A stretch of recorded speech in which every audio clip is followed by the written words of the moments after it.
All right. We're turning the corner in this Lion and Lamb series. We're heading into Father's Day.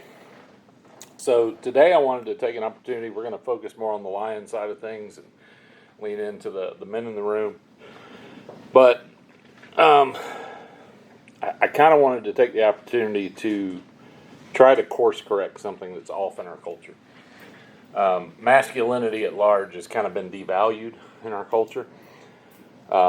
Little boys have been over-medicated with ADD medication because they're rambunctious, like a boy.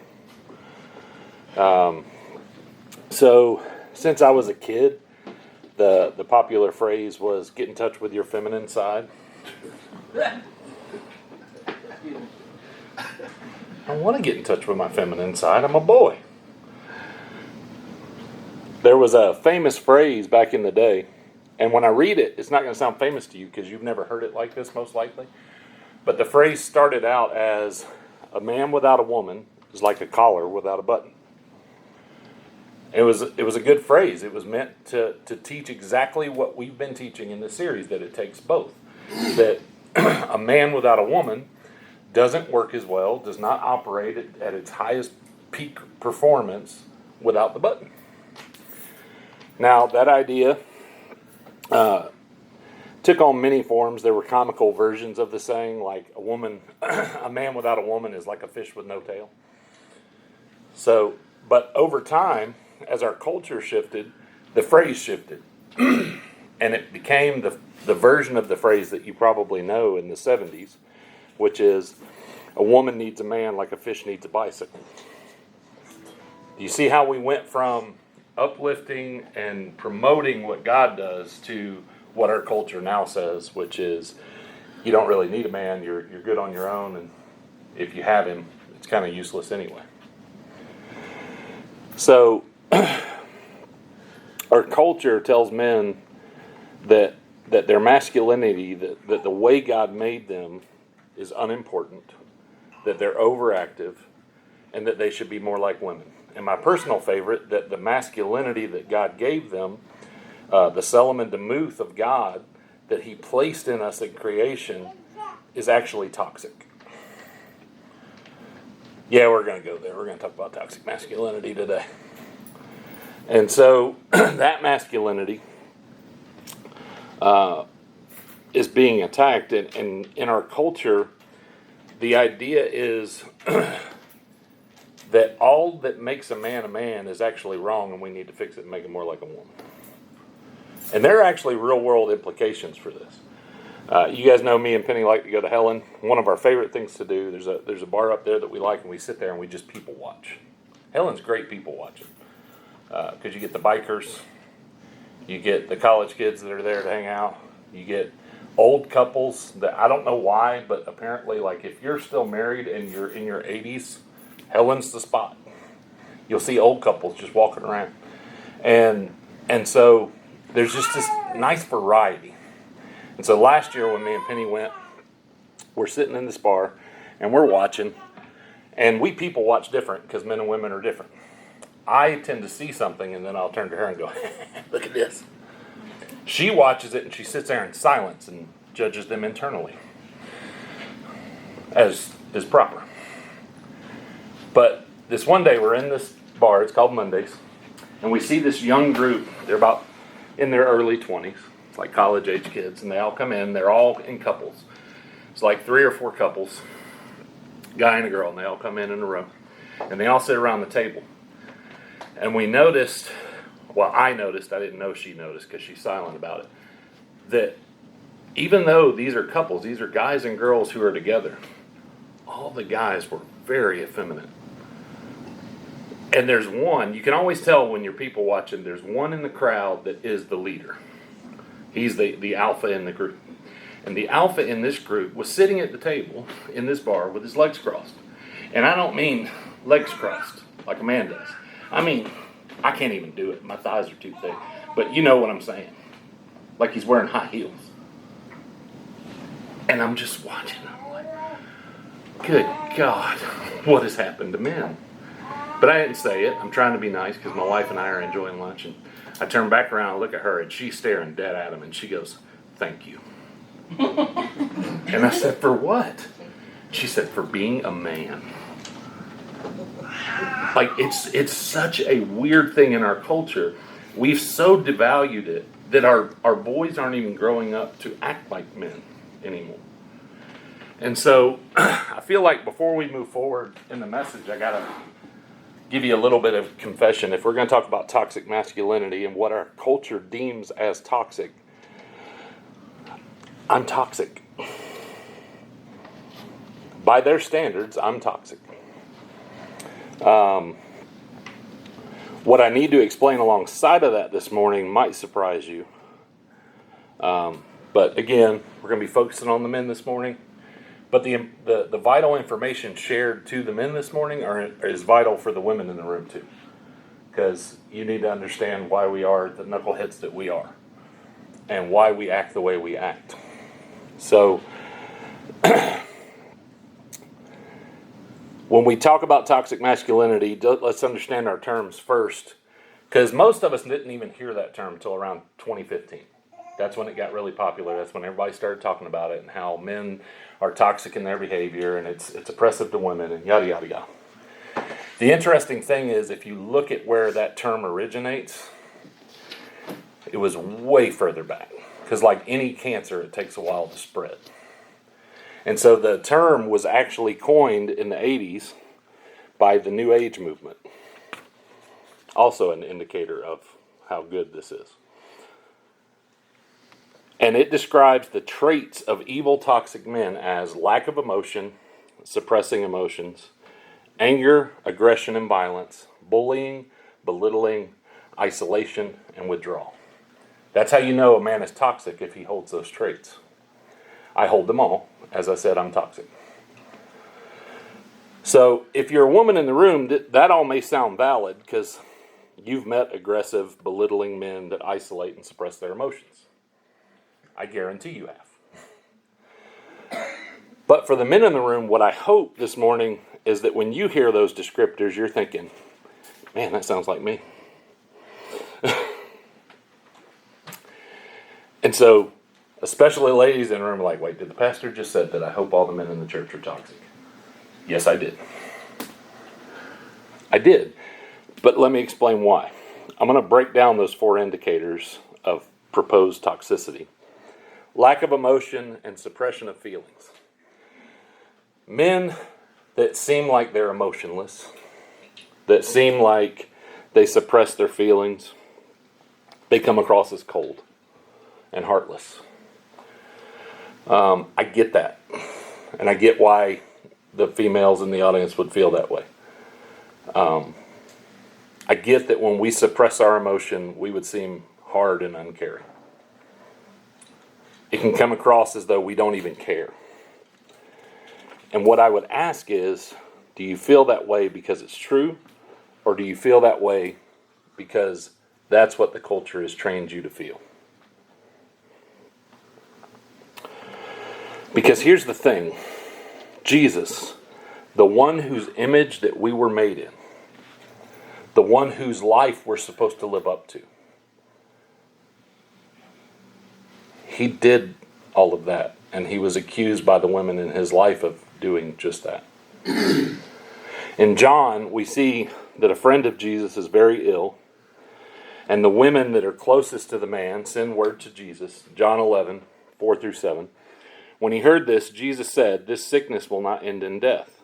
No, it's for God's glory, so that God's Son may be glorified through it." Now Jesus loved Martha and her sister and Lazarus. So when he heard that Lazarus was sick, he stayed where he was 2 more days, and then he said to his disciples, "Let's go back to Judea."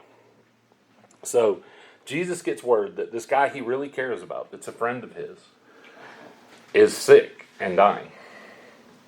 And he chooses to wait there for several more days before he takes off, knowing this is going to lead to death. And so it even tells us Jesus loved Martha and her sister and Lazarus, but if you're just basing it on the emotions and the actions that he takes, it doesn't really look like he loves them very much, because he's holding back. We don't really see evidence of his emotion until later in the story. He arrives after Lazarus is already dead. Lazarus' sisters are beside themselves with grief. They're upset. They're actually attacking Jesus a little bit for not coming sooner. John 11:33-36. When Jesus saw her weeping, and the Jews that had come along with her also weeping, he was deeply moved in the spirit and troubled. Where have you laid him? Come and see, Lord, they replied. And Jesus wept. And the Jews said, see how much he loved him. This is absolutely and obviously an emotional time for Jesus. This guy is someone he cares about. This isn't just an acquaintance. But Jesus has remained completely stoic throughout all of this story until he reaches the finish line. Until he gets there and Lazarus is dead and he's about to raise him. When he reaches the completion of his mission, that's when you see emotion from Jesus. And so, before his arrival, he had explained to his disciples, John 11:14-15, so then he told them plainly, Lazarus is dead, and for your sake I'm glad I was not there, so that you may believe. Let us go to him now. So the goal was never to heal Lazarus' sickness. The goal was to raise Lazarus from the dead so that people would believe. That was the mission Jesus was on. And so Jesus had a job to do. He needed to complete the task at hand, and there'd be time for emotion later. He had a job to do. That's the selim that he places in man, that lion-like quality of central focus on a task until it's complete.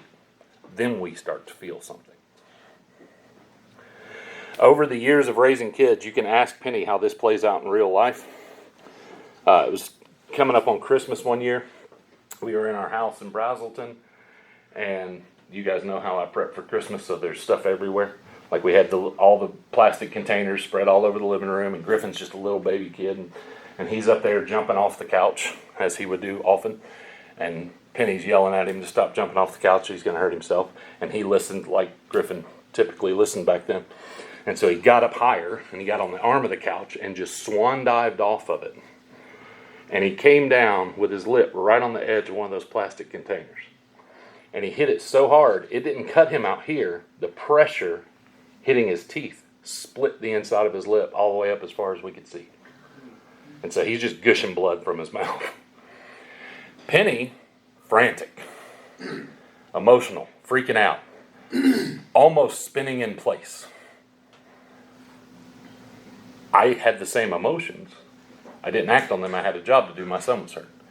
So that stuff gets stuffed down. I get up. I pick up my son. I take him into the kitchen. I wash his mouth out. I check it, see how bad the mark is. It's pretty bad. He's going to need some stitches.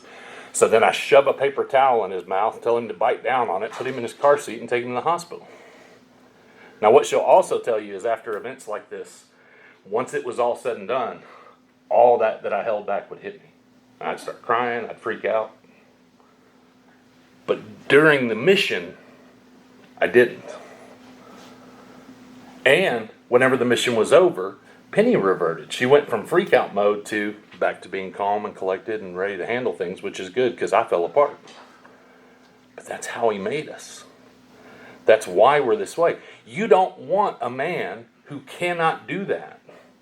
Imagine that scenario. My son's bleeding out in the living room, all over the carpet, and both of us are freaked out and frantic and chasing our tails.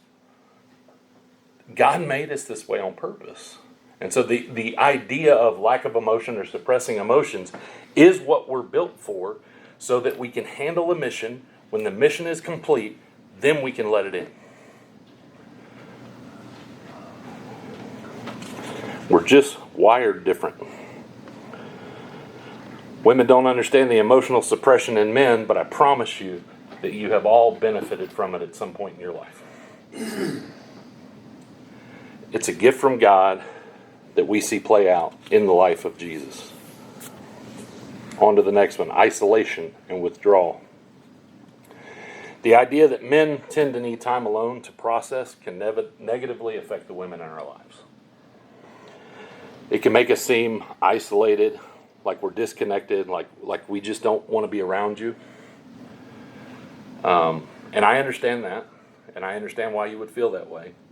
And I understand that our isolating behavior can come across as though we don't value you.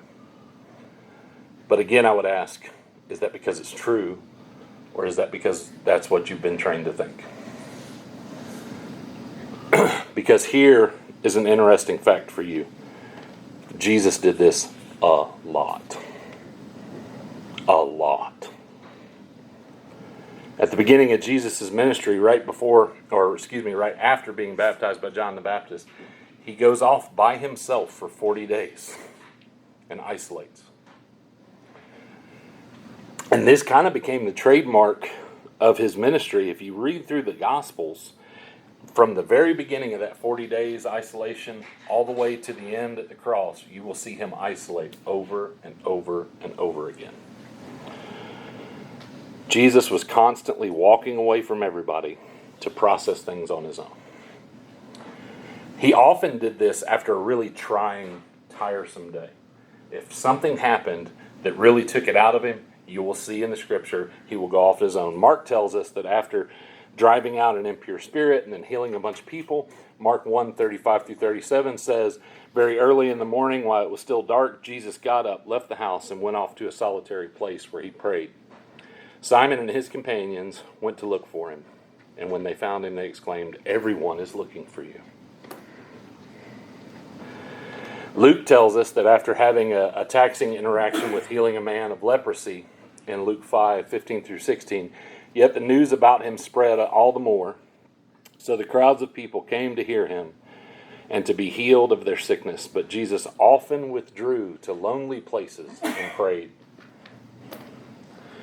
In Matthew, after the miracles of the bread and the fish, in Matthew 4:23, after he had dismissed them, he went up on the mountainside by himself to pray, and later that night he was still there alone. Or sometimes he would do it in preparation for what he knew was going to be a tough day. If he had a tough day on the horizon and he knew something was coming, then you see him do the same thing. In Luke, he prepared for the Sermon on the Mount. In Luke 6:12-13, one of those days, Jesus went out to the mountainside to pray and spent the night praying.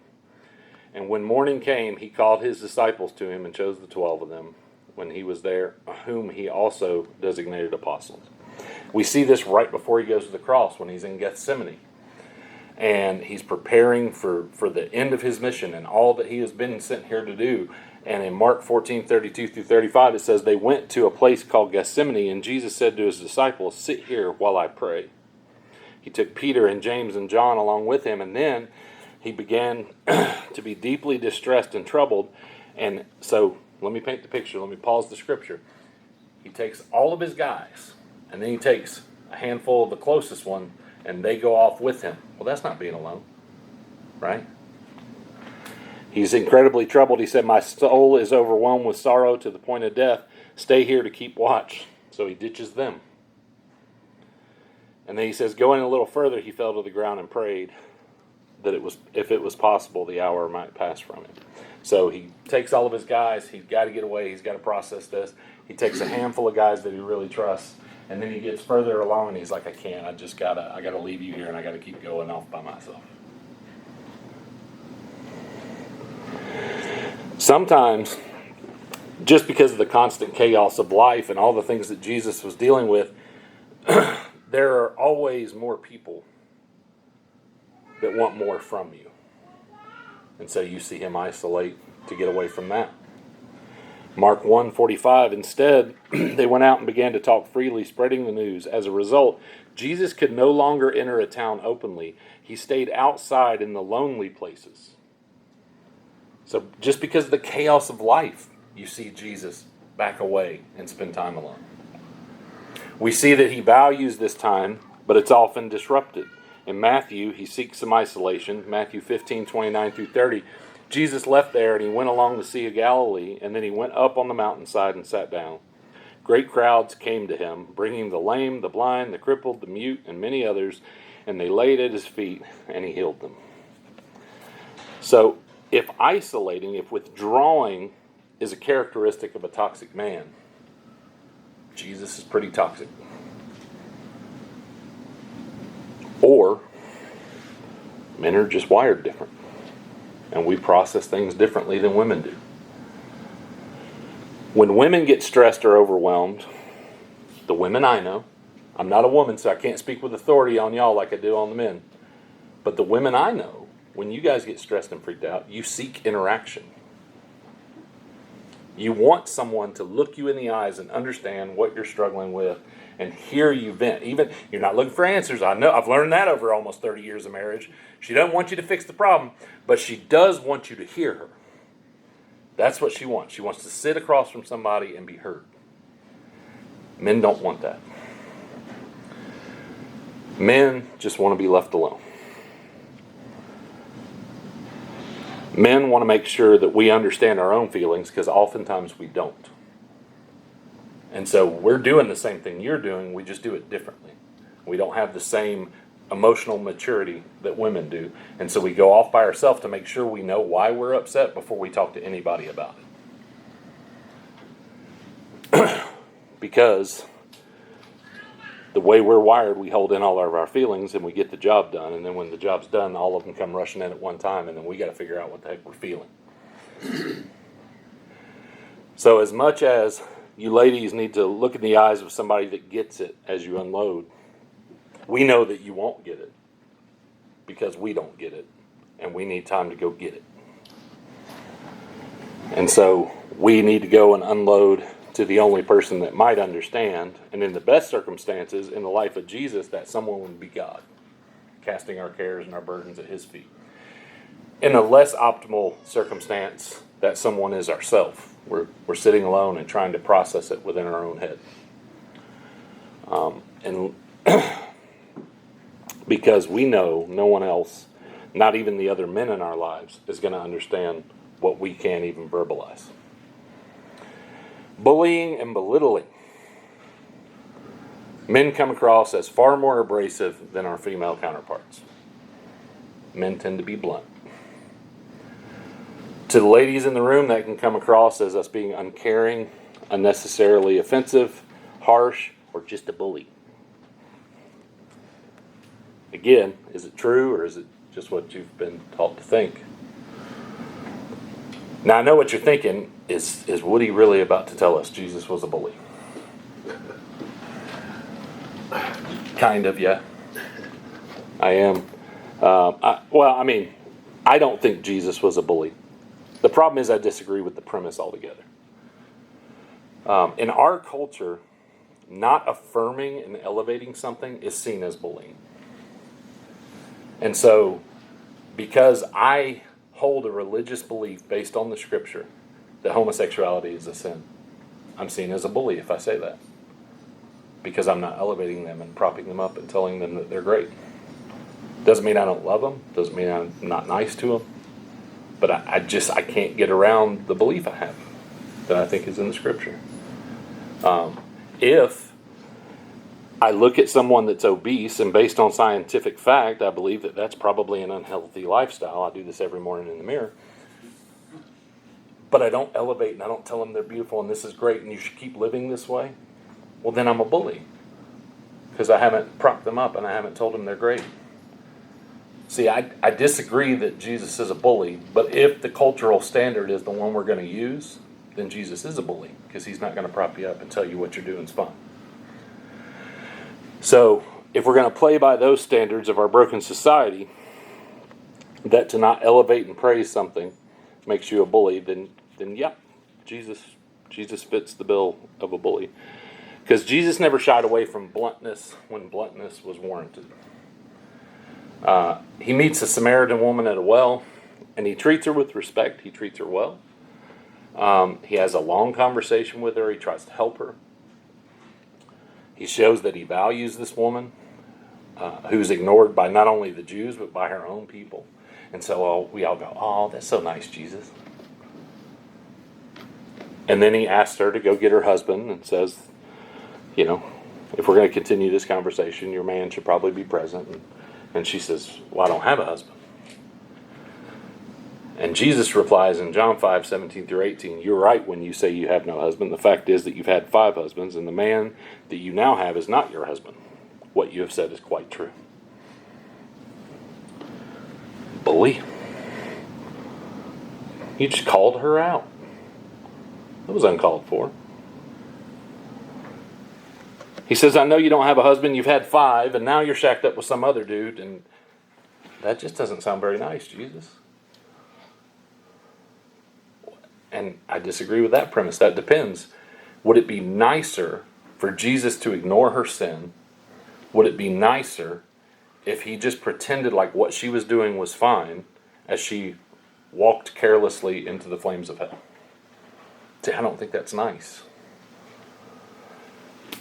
Or is calling out the bad behavior that she needs to change the most loving and nicest thing that he could offer her in that moment? It's blunt, but I think it's love.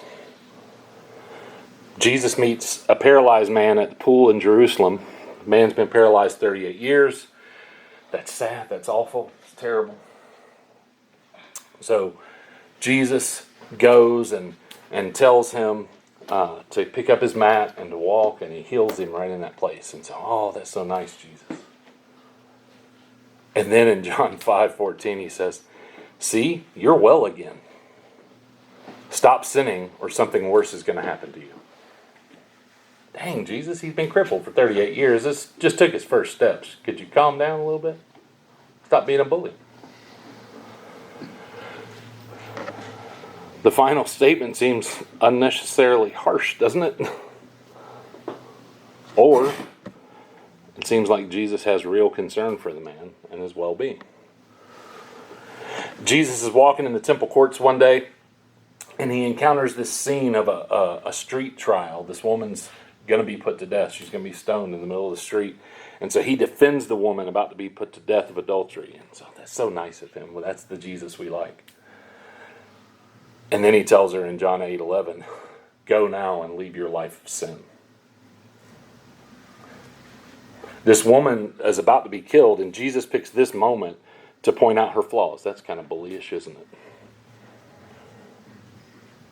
Or her flaws are what led her to barely escaping this execution, and so to ignore them would be to show no concern for her life. It's harsh, but it's not bullying. Well, at least Jesus never resorted to name calling, right? Matthew 23:15. Woe to you, teachers of the law and Pharisees, you hypocrites! You travel over land and sea to win a single convert, and when you have succeeded, you make them twice as much a child of hell as you are. Matthew 23:16. Woe to you, blind guides! 23:17. You blind fools! 23:27. Woe to you, teachers of the law and Pharisees, you're hypocrites. You are like whitewashed tombs, which look beautiful on the outside, but inside you're full of bones and death and everything unclean. Matthew 23:33. You snakes, you brood of vipers. Luke 11:44. Woe to you, because you are like unmarked graves, which people walk over without knowing it. He was pretty good with his insults. John 8:44. You belong to your father, the devil, and you want to carry out your father's desires. Should I continue? Because there's lots more. He wasn't above name calling. Jesus didn't shy away from the truth, even when it was considered harsh or even mean by the people that he spoke to, because he cared about the people he was speaking to, and so it was worth being direct. Penny and I have got some friends that are really close, and we love them dearly, and we were hanging out with them one night, and we could tell, like, we had known because the guy had texted me and the female had texted Penny, so we both already knew both sides of it before they got there. They had been fighting about something. And so we're sitting there together, and we're having a conversation, and we could tell, like, they're not over this fight. You've been in a room with these kind of people, right? Like, they just had a fight, and they showed up because they told you they'd be there, but they're not okay. And so it gets uncomfortable. And so I just call it out. I'm like, why are we still here? Like, what's going on? And so they start talking, and he's a man, so he's already shut down his emotions, and he's just trying to get through the day, so he's just being silent there, and she's going through the whole thing and just telling everything, blah, blah, blah, blah. So it turns out the wife in this situation was wrong. Not maliciously wrong. She wasn't doing anything to attack. She wasn't being evil. She was just wrong. Sometimes we're wrong. And she admitted she was wrong. And she said she apologized. But he can't seem to get past it. And so during that conversation with all four of us together, she turns to him again and says, I'm sorry.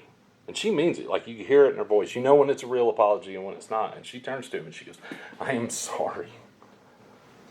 And then she takes a breath and she says, but the reason I just said, shut up. And she's like, and I said, shut up. You apologized. You meant it. And you stole the apology back when you started explaining why you were right. You took it away. It doesn't mean anything anymore, even though you meant it. You said, here, baby, here's my apology. I mean it. Psych! And you yanked it right back. You have to say you're sorry and then shut up. This was shocking to her. And I'm sure I seemed like a bully. That fixed the problem. You can't, at the same time, you're either sorry or you're justified. You can't be both. You can't follow up an apology with, yeah, but this is why I did what I did. It takes the apology away. Now, Penny would have never yelled, shut up, in that conversation. She would have never been so blunt. And this little Ferris wheel we were on would just keep going around and around and around, because she would apologize and she would mean it, and then she would take it away and it wouldn't get better, and then she would apologize and she would mean it, and then she would take it away, and we would just be stuck in this cycle forever. I was blunt and I stopped the conversation because I care about those people, and I saw what was happening and I wanted to address it so it would stop. That's being blunt. That's that Solomon Demuth of God that's in a man that's not in a woman. You guys would not do that. But you benefit when you experience that part of the God that has been placed in men. Benefits all of us. Jesus modeled it. God placed it in man during creation. And sometimes the soft touch of a lamb is needed. It's not always good to yell shut up in the middle of a conversation. But sometimes you got to let the lion roar, and that's the best thing for the situation. Finally, anger, aggression, and violence. Men are typically bigger, stronger, and more imposing, and add to the fact that we tend to be more confrontational and quarrelsome. I get why this is a big one. I understand that can be scary. There was a recent trend online where women were answering a hypothetical question. If you're alone in the woods, would you rather encounter a bear or a man? And notoriously, the majority of these women said they'd rather be stuck there with a bear. And I was watching one of these videos online, and the woman was asked, why in the world would you rather be stuck there with a bear? And she says, well, a bear would only attack me if he was hungry. But a man, you never know what he'd do. And I thought, you're an idiot. You obviously know nothing about bears. And obviously you know nothing about men. Because here's the thing. A, if a bear eats a human, it's because he's starving. They don't typically have you in the food chain. When a bear attacks you, it is usually due to you being near her cubs, or disturbing her food source, which is not you, or they would kill for other territorial reasons. So, you're wrong.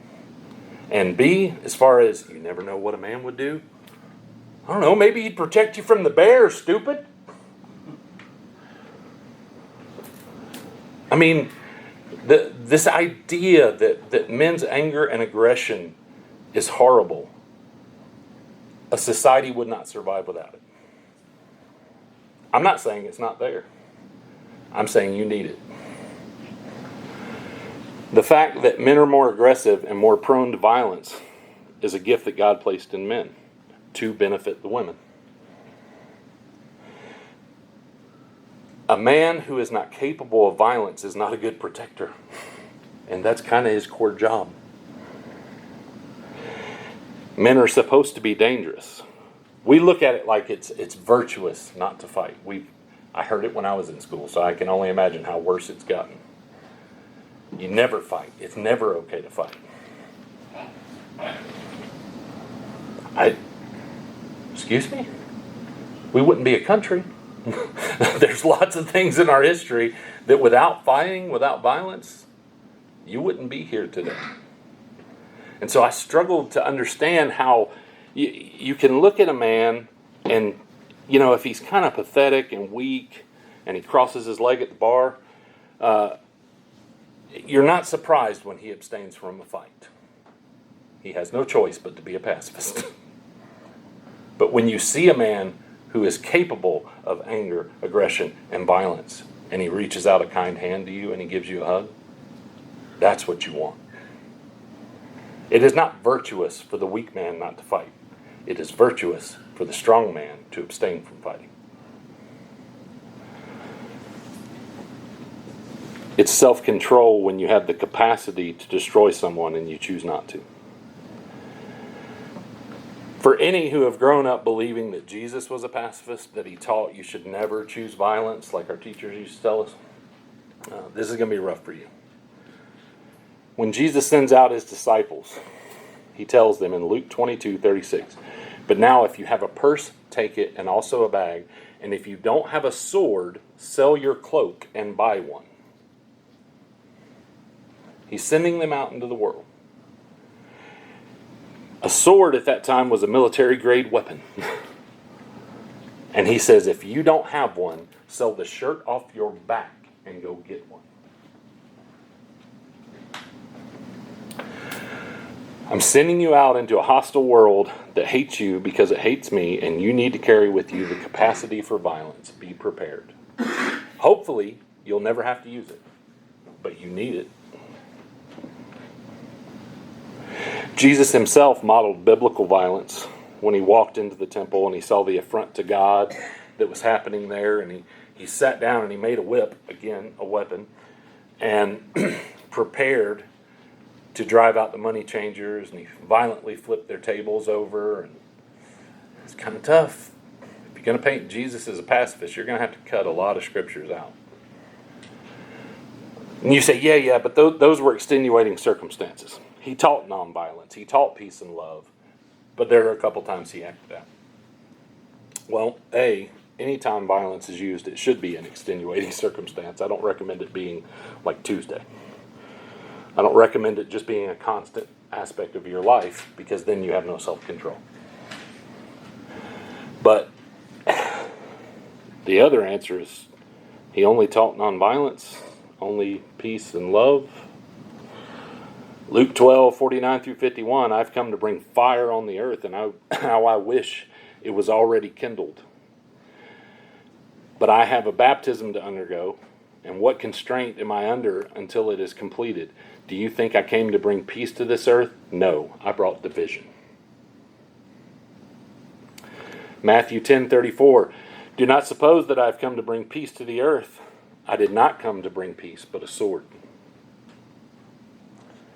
Even the famous teaching, because anytime you start talking about this with somebody that doesn't believe that Jesus could ever be violent, they bring up turn the other cheek. It's a very important teaching, right? Turn the other cheek. Most of us don't understand that teaching at all. Because even in that turn the other cheek teaching, it's actually an act of aggression. Matthew 5:38-42.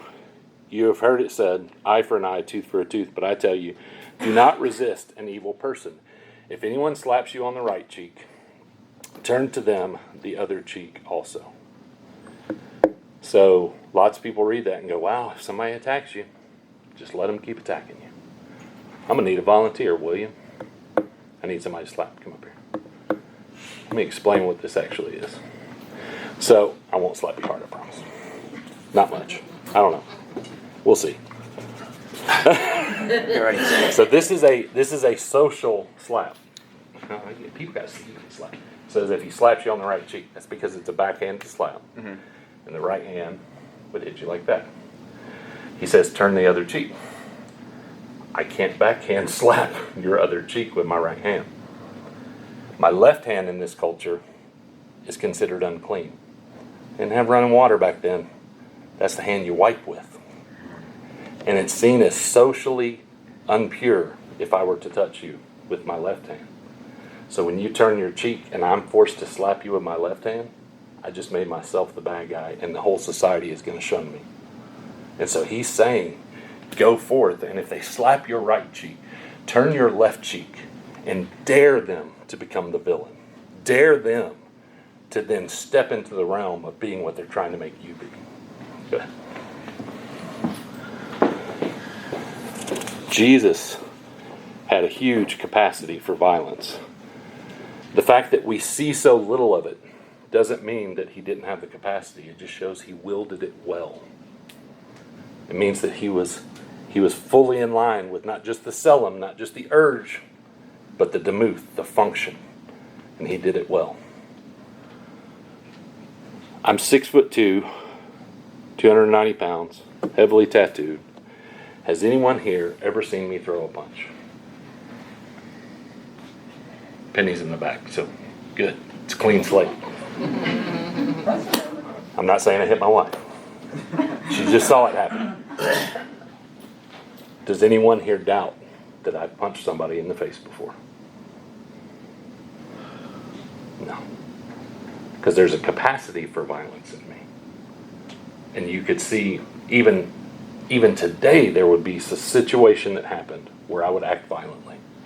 And it would be in line with what Jesus taught to do so.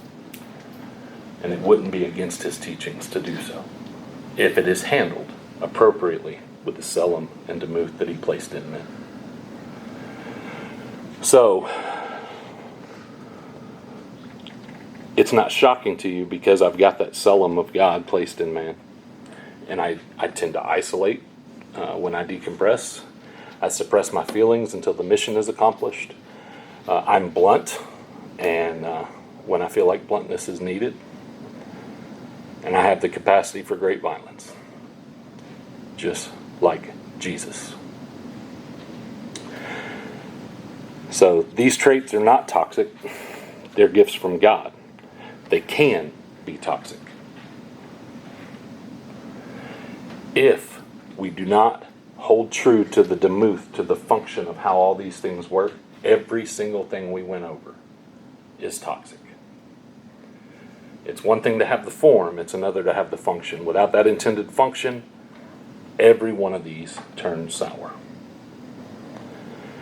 I could isolate, tapping into my selim, but if that isolation turns into consistently and completely shutting out those I love, then I failed to implement the demuth, and it's toxic. I could suppress my feelings to accomplish a task, as my selim affords me, but if I use this not as an objective-based tool, but instead I use it to never deal with anything, well, then I've misused the demuth part of it, and so it becomes toxic. I can be blunt out of true love and concern, and that is a representation of my selim, but I can also be blunt just to be mean. I can also be harsh and short-tempered because I'm not following the demuth and I just bury my feelings and I'm just a ball of emotion and I'll snap at any moment. Well, that's not following the demuth, and so it becomes toxic. I can be violent and defend others, having sold my cloak and buying a sword, as my selim promotes in me. But if I show no restraint and I am constantly lashing out, if I am picking fights, if I am looking for an opportunity to be violent, well, then I've not properly used the demuth that goes along with that selim, and now it's toxic. So, if you choose to live your life according to the standards of our culture, I'm toxic. because Jesus was toxic by the standards of our culture. And so I encourage every man here to follow Jesus and be toxic. Let's pray. Lord, I thank you for today. I thank you for your clarity through the life of your son, who came not just to lay down his life and not just to sacrifice for us, but to express through his life how we're to live ours. Lord, I thank you for his example. I pray that we would live up to it. I thank you that just in creation alone, we have all these attributes, we have all these things, but I also acknowledge those things can go awry, and I just pray that we would follow Jesus' example of implementation, so that when we have these urges, these desires that you placed in us, that we would temper them and that we would use the function that you placed over them to better our lives and the life of those that we love and we care about and we're sent to protect. And Lord, we love you and we thank you in Jesus' name. Amen.